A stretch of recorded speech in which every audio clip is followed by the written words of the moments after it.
예수님의 방식으로 목표를 관리한다는 것. 예수님은 아마도 직원들에게 자율과 창의성, 주도성을 아마 주셨겠죠. 그리고 그들이 일 자체를 통해서 즐거움을 누리도록 하셨을 겁니다. 여기에 대해서 고민을 한 사람 중에서 피터 드러커가 1954년도에 MBO를 이야기를 했죠. 그리고 그것을 인텔의 창업자 앤디 그로브가 1968년도부터 앤디 그로브가 IMB를 만들어가지고 운영을 했습니다.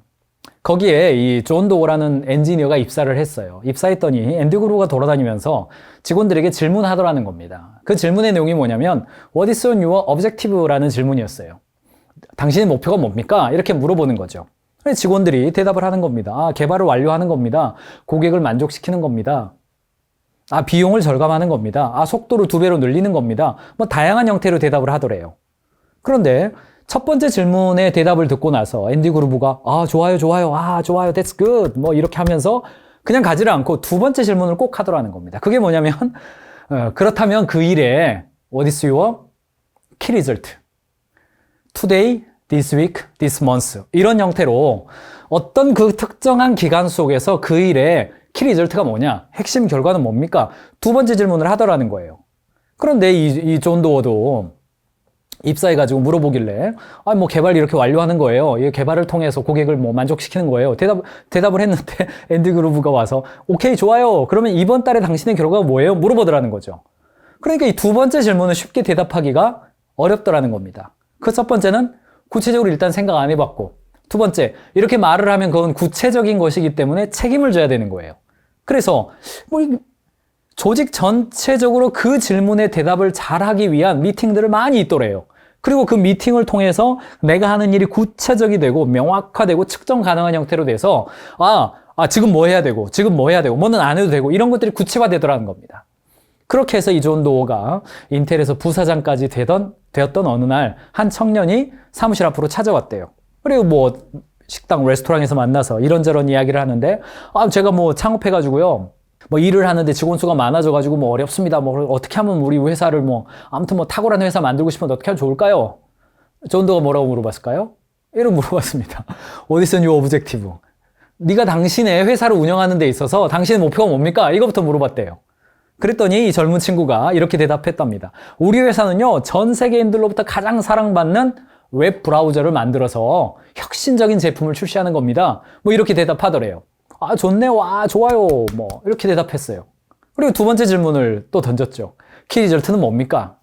통상 한 3개월 정도 후에 키 리절트가 뭡니까? 물어봤죠. 그랬더니 이 젊은 친구가 사용자가 지금 한 1억 명인데요. 한 2억 이상이 되는 거고요. 체류 시간이 지금 한 3분 정도 되는데 이게 한 10분까지 늘어났으면 좋겠고요. 주변 사람들 추천하는 것이 지금 한두 명 정도 되는데 10명 이상 추천했으면 좋겠고요. 이렇게 대답을 하더래요. 근데 그거를 조용히 존 도어가 냅킨에다 적습니다.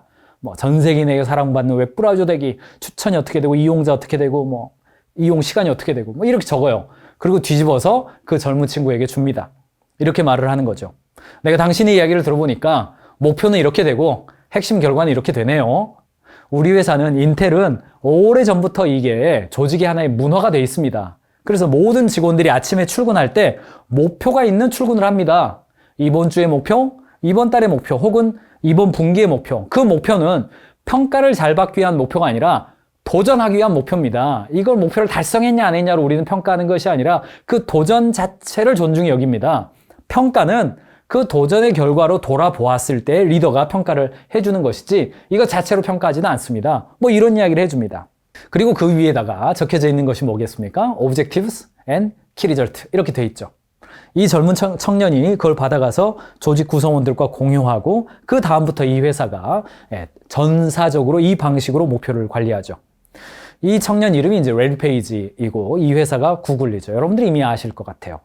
그리고 2000년도에 여러 기업들에게 전파가 됐고 2017년도에 존 도어의 책이 우리나라에 번역도 되고 차마 저희 책은 여기다 넣지는 못했습니다만 한국형 OKR에 관련된 책도 꽤 나왔죠. 이게 여러분이 보시는 OKR의 스토리입니다. O와 KR로 나눠서 목표를 관리하는 것이 OKR인데요. 이 오브젝티브, 즉 목표에는 어디로 가고자 하는가, 방향성이 무엇인가 라고 하는 거예요. 우리 교회의 O는 무엇인가? 영혼 구원하여 제자 삼는 교회가 되는 것, 이런 게 O예요. 그러면 키 리절트가 뭡니까? 그 구호는 좋기는 좋은데 3개월 후에 우리는 어떤 모습이 되는 겁니까? 오케이. 예배 후에 남아서 기도하는 성도들이 지금 10%인데 30%까지 올라가는 거예요. 두 번째, 구역 모임이 전 교인의 지금 한 60% 하고 있는데 한 80% 선까지 올라가는 거예요. 청년들, 이 다음 세대들의 출석률이 지금 한 70% 되는데 120%까지 가는 거예요. 이런 거 아니겠어요? 이게 키 리절트입니다. 구체적으로 우리가 그곳에 지금 가고 있는지의 여부를 확인할 수 있는 측정 가능한 결과물입니다. 자, 좋은 목표는 과거에는요, 이 목표라고 하면 이른바 스마트해야 되죠. 구체적이고 측정 가능하고 행동지향적이며 적절해야 되고 타임도 정확해야죠. 그런데 이 스마트한 목표 세우기 쉽지 않았습니다. 왜냐하면 목표라고 하는 것은 질적이고 의미적인 측면이 있고요. 실제적이고 구체적인 측면이 있거든요. 그걸 합해가지고 정한다는 게 쉽지 않았어요. 그러니까 자꾸 길어지죠, 목표가. 그런데 OKR에서는 그걸 두 개를 나눠버리는 겁니다. 그래서 목표는 질적으로 적고 결과는 양적으로 한다. 이렇게도 과언이 아니에요. 자, 좋은 목표는 이런 거예요. 대한민국 기업 대상 커피 시장 장악하자. 커피 사용자의 쿠폰 사용 습관을 바꾸자. 다음 분기를 끝장낼 거래처를 체결하자. 이런 게 좋은 오브젝티브입니다. 좋은 키 리절트는 뭐냐면 어플 다운로드 45%, 고객 만족도 90점, 4분기 매출 50억, 신규 거래처 20개 이렇게 구체적인 결과로 나오는 거예요. 그래서 목표를 제시하세요. 그러면 그냥 두 개로 다 말하는 겁니다. O와 KR로 말하는 거예요. 자, 이렇게 한번 나눠볼까요? 올여름 바디 프로필 멋있게 찍기. 이런 목표가 있어요. 저희 그 컨설턴트들이랑 개인 목표 관리할 때 나왔던 이야기예요. 키 리절트, 몸무게 47kg, 체지방률 10% 감소, 근육 4kg 증가. 요거예요, 요거. 그리고 3개월 동안 달린다? 그러면 12주죠. 12주 동안 열심히 달리는 겁니다. 그 열심히 달리는 방법을 OKR에서는 이니셔티브라고 불러요. 일일 섭취 800kcal 이하 유지하고 PT 50분간 하고 근력 운동 15분 하고 저녁 7시 이후에 금식 유지하고 이런 것들이에요. 아까 말씀드렸던 그 교회의 목사님이나 전도사님들 또는 그 교회의 리더십들이 함께 해야 될 게 뭘까요? 아이들이 지금 70% 나오는데 120% 나오게 하려면 뭐 해야 될까요? 이니셔티브가 필요하죠. 가정 방문을 하든 이메일 서비스를 하든 전화를 하든 한 놈만 패가지고 그 친구가 오면은 나머지 다 따라오게 하든 어떤 방법이든 이니셔티브, 즉 추진 동력이 필요하단 말이죠. 그래서 추진 동력이 핵심이 아니라 키 리절트가 핵심이고 키 리절트가 핵심이 아니라 오브젝티브가 핵심이죠. 만약에 어떤 교회에서 영혼 구원에서 삼는 것, 요게 이제 목적인데 키 리절트, 성도수 2배 만들기. 그래가지고 이웃 교회에서 그냥 2배로 끌어왔어요. 그러면 그게 좋은 결과입니까? 그렇지 않죠. 영혼 구원을 재삼는 것이라고 하는 궁극적인 지향점에 맞는 키 리절트가 필요한 것이기 때문에 이웃 교회에서 데리고 오면 안 되죠. 새로운 신자들이 생겨서 세례도 받고 그 안에서 재생산이 일어나도록 하는 것이 키 리절트가 되는 거 아니겠어요? 그런 관점에서 3개의 단어를 기억하시면 됩니다. O와 KR이 있고요. 보이지 않게 이니셔티브가 숨어 있다. 이렇게 보시면 되겠습니다. 피터 드러커는요, 비영리 단체의 경영이라는 책에서 이런 표현을 썼습니다. 하나님이 세상을 바꾸시기 위해서 선택한 것이 교회라고 한다면 그 교회가 하나님이 허락하신 자원을 효과적으로 활용하기 위해서 경영이라는 방법을 쓰는 것은 전혀 이상한 것이 아니다. 이런 정의를 내렸어요. 경영이라고 하는 거, 교회가 기업입니까? 당연히 아니죠. 교회가 무슨 비즈니스입니까? 당연히 아니죠.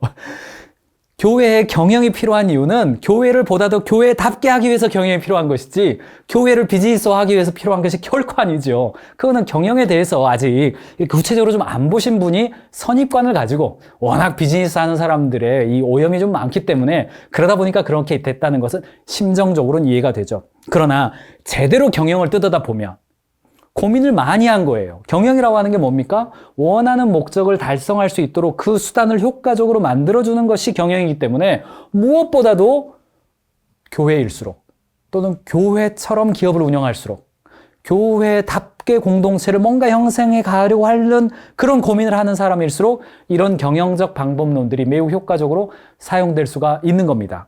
자, 일반적으로 OKR의 경우는요, 3개월 정도를 주기로 갑니다. 저는 학교 선생님이나 노래를 부르는 가수나 혹은 가정을 관리하는 주부나 혹은 기업을 운영하는 경영자나 직원이나 신입사원이나 팀장이나 할 것 없이 O와 KR로 자신의 목표를 관리하는 것은 매우 효과적인 방법이라고 생각합니다. 그래서 3개월이 절대적인 것은 아니지만 일반적으로 학생 증후군을 예방하고 또 조급하거나 게으르지 않은 그 정도의 범위가 3개월 정도인 거죠. 그래서 맨 처음에는 킥오프를 하는 겁니다. OKR 목표를 세팅하는 거예요. 조직이, 팀이 뭐 10개든 뭐 20개든 혹은 몇 개가 됐든지 간에 각 팀들의 OKR을 발표하면서 서로 조율하는 겁니다. 전사적인 OKR과 각 팀의 OKR을 조율하면서 우린 이 방향으로 가자. 이게 맞아야죠. 히딩크 감독이 우리는 4강 진출이야 했는데 박항서 코치가 에이 한 경기만 이기면 돼. 이 정도만 해. 그러면 안 되죠. 맞춰야죠. 이것을. 상하위 하이라키도 맞춰야 되고 좌우의 연결성도 맞춰야죠. 그리고 그것을 12주를 달리는 겁니다. 그 과정을 통해서 수시 CFR 미팅 해야죠. 가보니까 어떻더냐. 뭐 이렇습니다. 아, 너희의 이름이 그 귀신이 달아난다고 좋아하지 말고 너희의 이름이 생명책에 있는 곳으로 기뻐해라. 가보니까 어떻더냐. 야, 그렇다면은 네 신발에 먼지 떨어버려라. 뭐 CFR 미팅입니다. CFR 컨버세이션을 피드백과 리코그니션으로 하는 거죠. 수시로 미팅하고 주간 스프린트 미팅과 월간 부스팅 미팅으로 12주를 달리는 겁니다. 그리고 마지막에 뭐 합니까? 리뷰하는 겁니다. 이른바 골든 타임을 놓치지 않는 미팅, 골든 미팅이라고 합니다만 3개월에 한 번은 경영자는 팀장과 팀장은 팀원과 1대1 미팅을 통해서 그 과정을 통해서 어떤 지식을 발견했고 성과를 얻었고 다음번 3개월 동안 어떻게 달려갈 것인지에 대한 리뷰 미팅을 하는 겁니다. 그리고 전체가 모여서는 OKR 결과 파티, 그리고 다음번 3개월 동안 무엇을 해야 될지에 대한 계획을 공략하는 그런 시간이 되죠. 그리고 사이클이 또 한 번 돌아가게 되는 구조입니다. 저희는 뭐 일반적으로 기업에서는요, KPI라고 그래서 1년 동안 계획을 세우고 상반기에 결산 한 번, 하반기에 결산, 이게 이제 전통적인 KPI 방식인데 OKR 방식으로 전환을 하면 일반적으로는 1년을 4번 정도로 돌아가게 되죠. 그리고 분기에 한 번씩 피드백을 해서 1년 동안의 피드백을 누적하고 연말에 그 결과를 가지고 그 다음에 보상에도 반영하고 승진도 하고 어떤 발전 계획에도 반영하는 그런 구조가 되죠. 조금 더 자세히 들여다보면 3개월도 똑같은 3개월이 아니라 처음 2주 동안에는 다양한 이니셔티브를 시도하는 기간이고요. 가운데 10주 동안에 집중하고 막판 2주 동안에는 막판 스퍼트 앤 다음번 OKR 목표 설정하는 그런 기간이다. 이렇게 보시면 되겠어요. 그러니까 1년을 4번 사는 겁니다. 1년은 4번 사는 것이다. 이렇게 보시면 되겠습니다. 실행 사이클은요, 기본적으로 회사 내에서 대화가 많이 일어나는 겁니다. 평가가 일어나는 게 아니라 컨버세이션이 늘어나는 거예요. 그래서 주간 스프린트, 월간 부스팅, 그리고 1대1 CFR 미팅이 늘어나는 것이다. 예수님이 만약에 회사를 운영하셨다. 아마 이런 방식으로 지지하고 격려하는 방식으로 하셨을 게 거의 분명할 것 같아요. 마지막으로 이제 골든 미팅 방법을, 오늘은 이 방법론을 조금 알려드리는 건데 짧은 시간입니다만 뭐 지금은 마이크로소프트사 MS사가 쓰는 방식인데요. 내가 지난 분기에 달성한 성과는 다른 사람이 성과를 이뤄낼 수 있도록 내가 기여한 거, 다른 사람 얼마나 도와줬는가, 다른 사람의 도움을 받아서 해결한 문제, 남의 도움을 나는 얼마나 받았는가, 그리고 이것을 통해서 나는 지난 분기에 비해 어떤 성장을 이루었는가, 뭐 마이크로소프트사가 하고 있는 3가지의 질문에 저희가 하나 덧붙인 것이죠.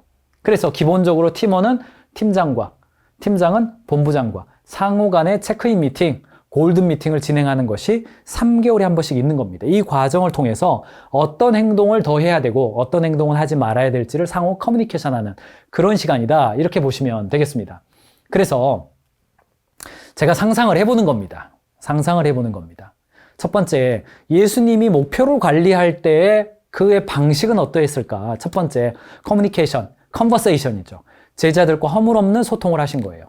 두 번째, 잘했다 못했다 평가하고 줄 세우고 이런 것이 아니라 태도가 아닌 행동에 대해서 피드백해 주는 겁니다. 이건 잘했다, 이건 못했다, 너 그런 말 하지 말아라, 뭐 사탄아 내 뒤에 숨어라, 너 묻지 말아라, 그건 네 관심 아니다. 행동 자체에 대해서 이야기했지 베드로 네가 최고야, 뭐 요한 네가 최고야, 이런 이야기 하신 적이 없으시죠. 그래서 태도가 아니라 행동에 대해서 피드백하는 것이고요. 마지막으로는 결과에 기반한 인정, recognize, 인식해주는 거죠. 잘했다 못했다가 아니라 이거 역시 마찬가지입니다. 그래서 예수님의 피드백 방식은, 기본적으로 대화의 방식은 잘했다 못했다, 1등이다 꼴등이다 방식이 아니라 그 사람 자체 한 사람 한 사람의 행동 중심과 결과 중심으로 보고 피드백해주는 방식이죠. 코칭해주는 방식이죠. 다시 오실 예수님이 나온 곳이 이제 요한계시록의 앞쪽 이제 7개 교회 이야기가 나오는데 거기에도 7개 교회에 대해서 예수님이 피드백하는 방식은 전부 다 행동 중심 개별 피드백이었습니다. 그것으로 미루어 보건대 예수님의 목표 관리 방식은 CFR 방식입니다. 컨버세이션, 커뮤니케이션을 피드백과 레코그니션으로 하는 방식이다. 이 방식을 기본으로 해서 가는 겁니다. 그래서 OKR에서는 CFR 굉장히 중요하게 여깁니다. 솔직하고 다양한 의견을 교환하는 거고 행동의 변화를 불러오는 피드백 그리고 서로를 인정하고 격려해주는 방식으로 하고 사도들 역시 이 방식을 사용했음을 유추해 볼 수가 있는 것입니다. 다음 영상에서는 그렇다면 예수님 방식으로 목표 관리하는 것에 구체적으로 어떤 행동 원칙이 있을까? 10개명의 형태로 여러분들과 나누겠습니다.